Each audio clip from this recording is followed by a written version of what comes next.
are fast learners here, especially the two couples, Veronica and Jaime, Oliver and Andrea. I can feel something. May energy kayo. Teacher, pwede ba kaming mag-change partners? Of course, sure. Okay, you may change partners.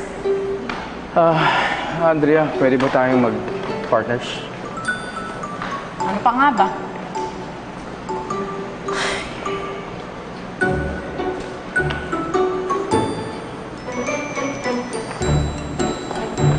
Oliver.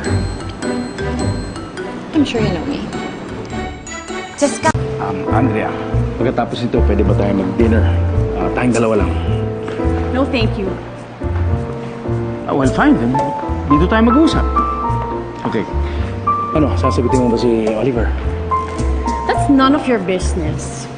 Well, it's still my business. Okay, kung sasagutin mo si Oliver, niloloko mo lang sarili mo. Ginagamit mo na siyang rebound. It's unfair for Oliver.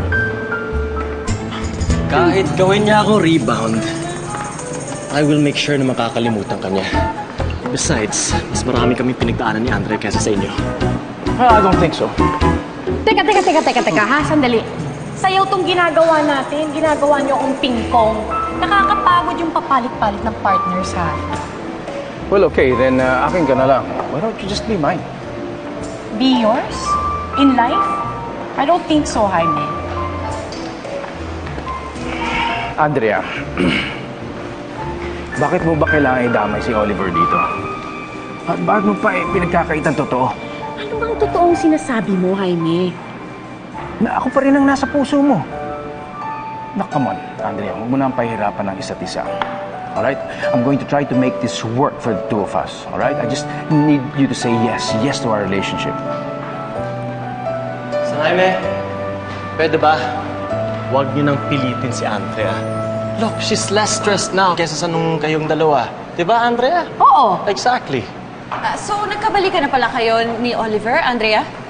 Hindi pa, pero malapit na. Kaya sana wag nang umasa yung iba dyan. Right. Okay, well, take care, man. I always have, Jaime. I always have.